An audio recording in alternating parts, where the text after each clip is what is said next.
स्वराज्याचं पहिलं तोरण, अंगावर शहारे आणणारा कडा. जिथे फक्त वारा आणि गरुड पोहोचू शकतात, तिथे शिवरायांनी भगवा फडकावला. हाच तो प्रचंडगड, म्हणजेच तोरणा. हे दगड नाहीत, हे आहे स्वराज्याच्या स्वप्नाचे पहिले पाऊल. इतिहासात नाव कोरण्याआधी छत्रपती शिवाजी महाराजांनी स्वप्न पाहिलं होतं स्वराज्याचं. वय फक्त 16 वर्ष, पण छातीत धग होती संपूर्ण हिंदवी स्वराज्याची. तोरणा, पहिला किल्ला, पहिली गर्जना. जय शिवराय मित्रांनो. आत्ता सकाळचे जवळपास 5:45 झालेले आहेत आणि मी आणि माझा एक मित्र निघालेलो आहे तोरणा किल्ल्यावरती. आमचं 3 ते 4 मित्रांचं ठरलं होतं, पण त्यातले 2 मित्र गळपटले. म्हणजे एक माझा भाऊ होता, तो बँगलोरला जायचं होतं, त्याला कंपनीच्या कामानिमित्ताने म्हणून तो बँगलोरला गेलेला आहे. आणि दुसऱ्या मित्राचं जरा दुसरी कार नव्हती, त्यामुळे तो नाही येऊ शकलेला आणि थोडं लवकरच निघायचं चाललं होतं, पण आम्हाला आता जरा उशीर झाला आहे. तर बघू, आता आम्ही निघालेलो आहे पिरंगुटला. दुसऱ्या एका मित्राला घ्यायचं आहे, त्याला घेऊन आपण पुढे जाऊ.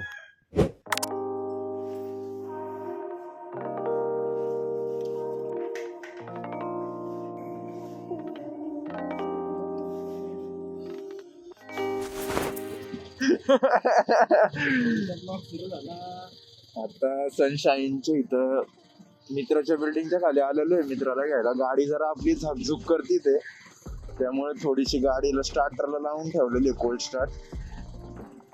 आणि आता इथनं निघा ना आम्ही लवकरच. थंडी तर एवढी आहे, असं वाटतं वाजत नाही, कापती ते थंडी. त्यामुळे जेवढं लवकर निघता येईल तेवढं लवकर निघा. सौरभला पिरंगुटमधनं घेतल्यानंतर आम्ही निघालो खडकवासला सिंहगड रोडने. खडकवासला धरणाचं सुंदर दृश्य बघत पाबे घाटाकडे. सिंहगड रोडने सरळ गेल्यानंतर डाव्या हाताला पाबे घाटाकडे रोड जातो.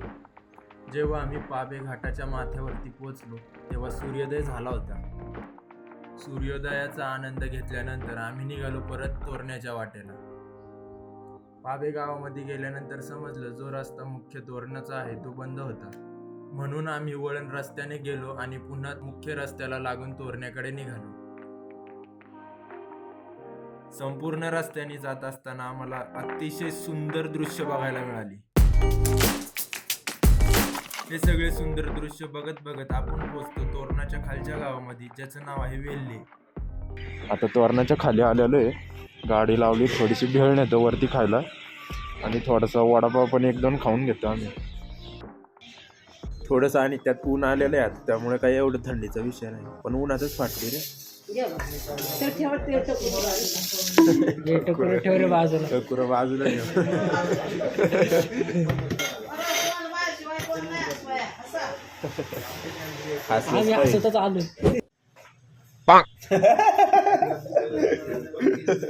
छोटे छोटे आम्हाला आले आले हे दिसलेले. आता आम्ही आलोय, गाडी बिडी लावलेली, आता पार्किंगचे पैसे दे. आणि हा तोरणा. आता किती वाजले सावरे? 8:30 वाजले ते. आणि आम्ही आता गड चढायला सुरुवात केलेली आहे. आमचा अंदाज आहे की आमच्या दमप्रमाणे 1 ते 1.5 तासात आम्ही पोहोचलो पाहिजे गडावरती, आहे ना? पोचायलाच पाहिजे. बघू, नाही तोपर्यंत माझ्यात आत्मबळ येत नसते. नाही होईल, 1-1.5 तासात पोहोचू शकतो आपण. एवढा नाही वेळ पोहोचल ना. आजी बोलल्यात 1 तासात पोहोचन तर पोहोचन. काय जाऊ जाऊ दे, एवढं काय तर दिवसाचा बिबट्या नाही येत. बिबट्याची एक भीतीच आहे बरं का. काय ते प्राणी फिरते भागात. हा, आणि त्यात जरा हे भाग थोडे रिस्कीच वाटतात. हे बघ वाजलं सावऱ्या. जरा पुढे जाऊ दे मला. काहीतरी हाय इथं बरं का.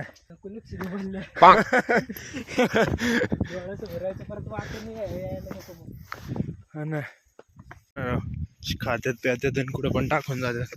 असं नाही केलं पाहिजे राव गडावर आल्यावर. कमीत कमी स्वतः आणता येते तरी स्वतःने, दुसऱ्यांचं तर नाही होणार तुम्हाला. हे काय आईला विमलचं आहे तर. काय विषय सावऱ्या, गाडाचा कचरा केलाय रे.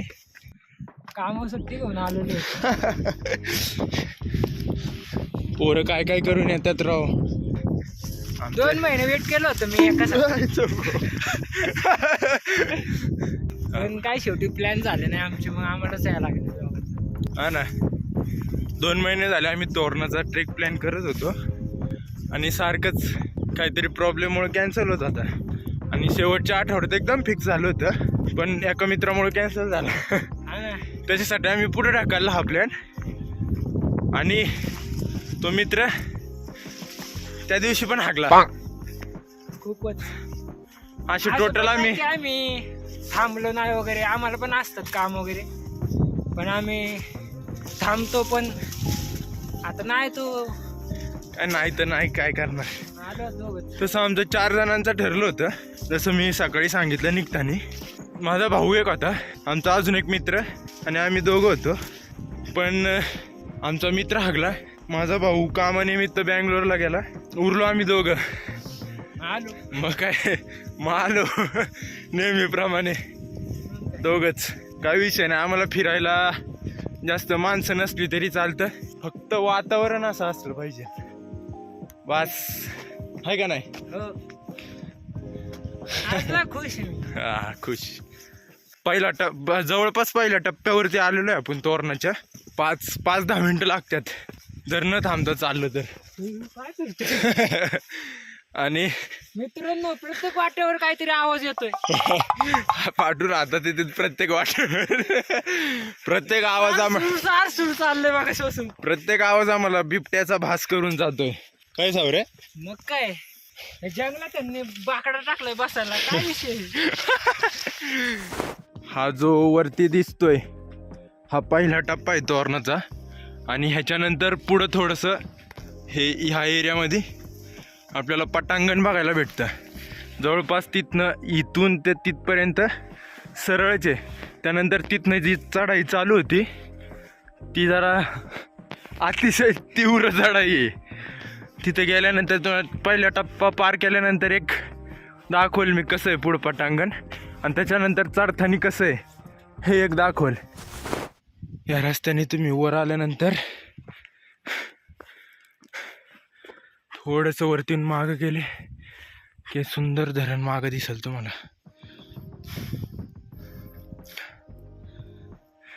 इकडं तोरणा. किती मिनटं लागले सावरे आपल्याला पहिल्या टप्प्या वेळेला?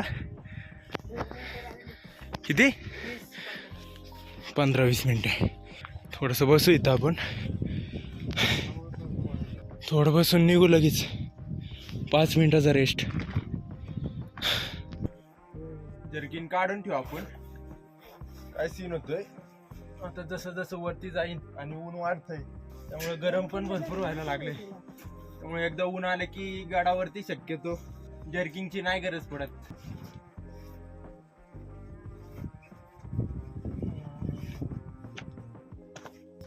पाच मिनिटाचा रेस्ट आपला संपलेला आहे. आपण लगेच निघू, कारण आपल्याला परत 1:30 ते 2 वाजेपर्यंत गड उतरायला सुरू करायचं आहे. म्हणजे अजून चढलो पण नाही आहे.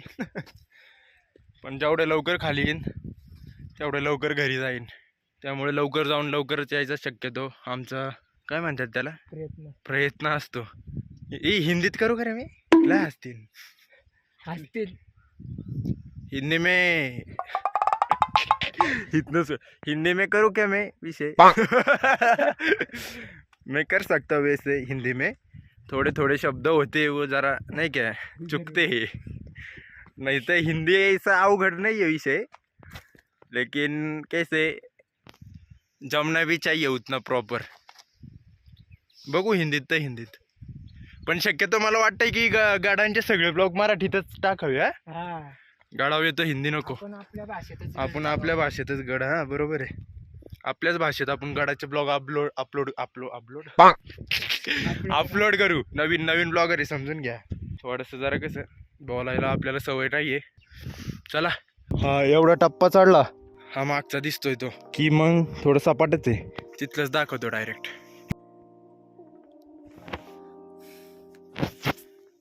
विचारच नव्हते का लय अवघड आहे. आम्ही जो मंगसचा टप्पा जिथं थांबून बोललो की पहिला टप्पा आहे, तो माणसाला तो काही पहिला टप्पा नव्हता. आणि जो आम्हाला पहिला टप्पा वाटला होता तो हा टप्पा आहे, तो नव्हता खालचा, म्हणजे थोडंच आहे, 2 मिनिटाचं अंतर आहे. आणि वरती आलं की जे पटांगण मी बोललो होतो ते हे पटांगण आहे समोरचं जे दिसतंय, हे असं इथनं जाऊन असं इथपर्यंत आहे. आणि ह्याच्यात तुम्हाला ग्रिल दिसतात आहे, हे काही ग्रिल दिसतात आहे. तिथनं आपल्याला असं चढत इथपर्यंत जायचं आहे. आणि मग इथनं वरती, आणि हा पूर्ण गड आहे. थोडंसं बसून घेऊ, थोडासा दम लागलेला आहे आणि आम्हाला सावली पण नाही भेटली, त्यामुळं आता आम्ही असंच उन्हात थोडा वेळ विश्रांती घेतो आणि लगेच 2 मिनिटात परत निघतो. आणि आता कुठं वरतीच थांबायचं ना, आता वरतीच थांबायचं. आता निघालो की इथनं वरतीच थांबायचं. आता आधीमध्ये कुठं थांबणार नाही आम्ही, कारण आम्ही लई टाईमपास करतो. एवढा टाईमपास आम्ही कधीच करत नव्हतो, पण आता लई दिवस आल्यामुळं तारुण्यात असं वाटते वय झालं आमचं. त्यामुळे मित्रांनो, जेवढं तुम्हाला शक्य असेल तेवढं तुम्ही ट्रेकिंग वगैरेला येत जावा. नंतर लई विषय होते, खुळखुळा होते पायाचा. आम्ही कुठे रायगड 2-2, 3-3 वेळा चढणारी, आता पहिल्या टप्प्यात दम लागायला लागला आहे आम्हाला. त्यामुळं आता आमचे ब्लॉग तुम्ही जर चांगलं सबस्क्राईब केलं, लाईक दिले, तर आमचं मोटिवेशन होऊन रेग्युलर असतील. आम्ही रेग्युलर ट्रेक वगैरे करेन. ट्रेकच नाही, फक्त कुठंही गेलं तरी आमचे अपडेट येत राहतील यूट्यूबच्या ह्याच्यातून. फक्त तुम्ही आता आमचं नवीन चॅनल, त्यामुळे थोडंसं सपोर्ट करा. बरंच जवळ आलो आहे आम्ही. जसं लांबून तुम्हाला ग्रिल दाखवली होती ती छोटीशी, त्या ग्रिलपर्यंत आलेलो आहे. हे खालचं पटांगण, आणि मगाशी आपण इथं बसलो होतो. थोडाच वेळ राहिला आता, म्हणजे एकदम कमी राहिले. ह्या ग्रिलनी चढत वरती. ही ग्रिलच मेन विषय आहे. ही तरी नॉर्मल रस्ता इथं चालायला, थोड्या वेळेस अजून वरती जाईल ना त्यावेळेस चढायला जरा अवघड आहे. म्हणजे एवढं अवघड नाही आहे, पण बऱ्यापैकी आहे. जसं मी म्हणलो होतो, हळूहळू ही ग्रिल अवघड दिसत जाते, तशी ही अवघड होत चालली आहे. अजून वरती जसं आपण जाईल तसं हे चढायला अजून अवघड होत जातं. कारण इथनं पूर्ण चढाई आहे, इथनं कुठली पायरी किंवा काय नाही आहे. तुम्हाला हे असंच कपऱ्यांचा आधार घेत चढावं लागेल. ग्रिल आहे धरायला तशी, त्यामुळे एवढं काय टेन्शन नसतं.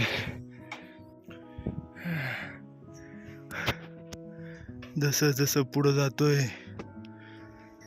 फाटायची लेवल वाढतच चालली. असं वाटतंय सावरे, एकदम गार गरम.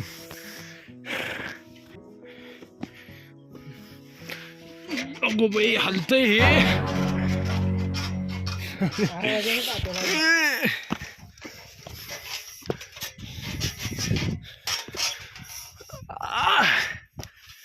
अगो बाई.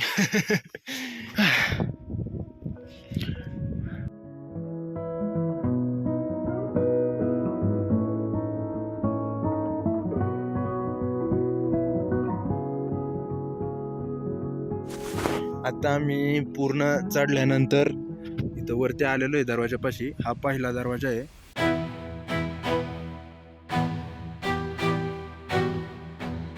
बिनी दरवाजामधून थोडंसं पुढे गेल्यानंतर आपल्या समोर येतो तो कोठी दरवाजा.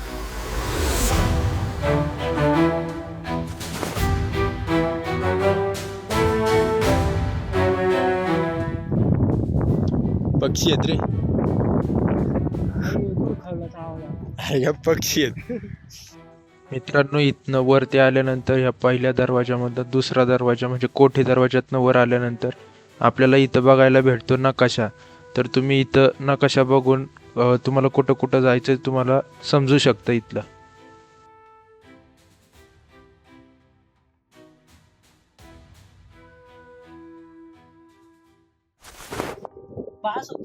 कसला बास पाठी कॅमेऱ्यात आवाज येत असेल. पुढं आम्हाला काम चालू असल्याचा आवाज येतोय. गाडाची कामं बहुतेक अजून पण संवर्धनाची कामं चालूच आहेत. इथं पण काहीतरी आता दगडीचे घासाघास चालू आहे. ग्राइंडरचे आवाज येतात ते.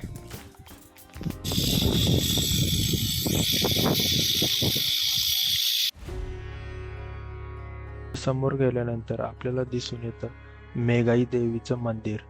मंदिरात फारच शांतता होती. मंदिराच्या बाहेर आल्यानंतर आपल्याला एक फलक दिसतो, ज्याच्यावरती डाव्याच बाजूला महादेवाचं मंदिर सुद्धा आहे.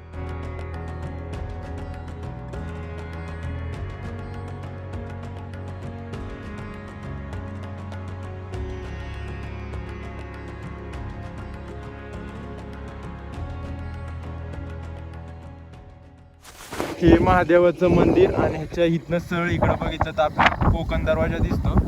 आणि तसंच इकडं बघितलं तर इथं समोर आपल्याला रायगड दिसतो. यात नीट दिसतोय का माहित नाही, पण समोर एकदम स्पष्ट दिसतोय. आणि तसंच ह्या बाजूला बघितलं तर ही आहे झुंजार माची. तर आपल्याला पहिला आत्ता आपण कोकण दरवाजाकडे जाणार आहे आणि त्यानंतर झुंजार माचीकडे. भावंड जरा बोलण्यात माझी गपलत झाली. रायगड नाही, मला राजगड म्हणायचं होतं. आणि ती जसं होतं तसं झुंजार माची होती, तशीच आपल्याला झुंजार माचीवरनं राजगड अजून स्पष्ट दिसावा अशी अपेक्षा आम्ही ठेवली. ते बघू कसं दिसतं. तरी बऱ्यापैकी धुकं आहे. धुकं जरा कमी झालं ना अजून हे दिसेल, क्लीन दिसेल. गडाच्या पश्चिमेला असणारा दरवाजा म्हणजे कोकण दरवाजा. इथून कोकणाचा विस्तार पूर्णपणे दिसतो.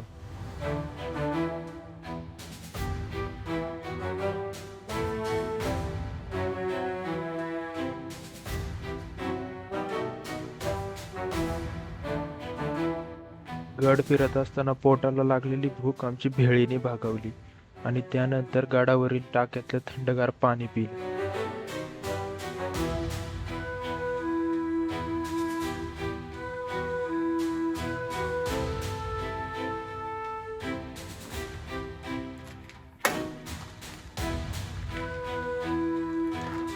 सगळं झाल्यानंतर आमची स्वारी निघाली झुंजार माचीकडे.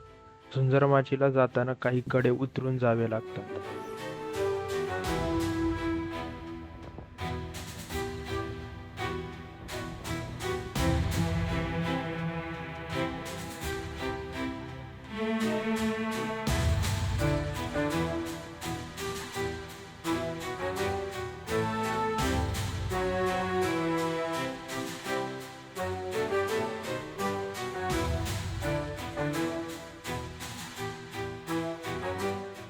झुंजार माचीकडे जाताना काही चोर दरवाजे पाहायला भेटतात, ज्यातलं दृश्य आपल्या अपेक्षेपेक्षा कैक पटीने सुंदर आहे.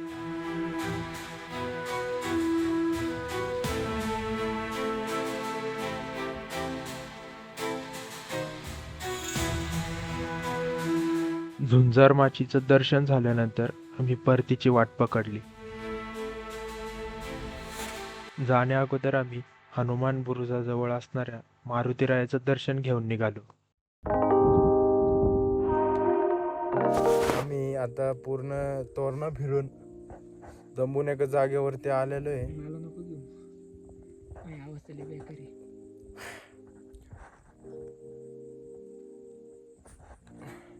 आणि आम्हाला लवकरात लवकर निघायचंय. भाऊंचं स्वप्नच राहिलं. काय सांगू तू? भाऊंला इथनं रायगड बघायचा होता, पण धुक्यामुळे रायगड तर नाही दिसत आहे. पण एक सीन दिसतोय इथलं, मी जिथं झोपलोय या ठिकाणी.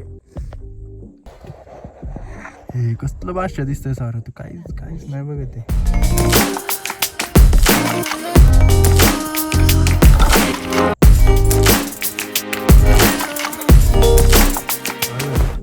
सौरभ भाऊंनी आम्हाला जवळपास इथं अर्धा तास 1 तास थांबवल्यानंतर, कशासाठी तर फक्त रायगड त्याला इथनं बघायचं होता म्हणून. आणि एवढा वेळ थांबल्यानंतर पण आम्हाला रायगड नाही बघायला भेटलेला. आणि त्यामुळं आता आम्ही निघतोय रायगड न बघता. आणि तोरणाचा हा वाला इकडचा भाग आहे ना, दिसतंय काय, हा थोडासा भाग राहिला आहे आमचा. आम्हाला जरा काम आल्यामुळं आम्ही लवकर निघतोय आणि उशीर पण होतोय आम्हाला. त्यामुळं आम्ही परत येईन रायगड पण बघायला इथनं, आणि हा भाग पूर्ण पण करेन आम्ही. आता आम्ही लगेच निघतोय.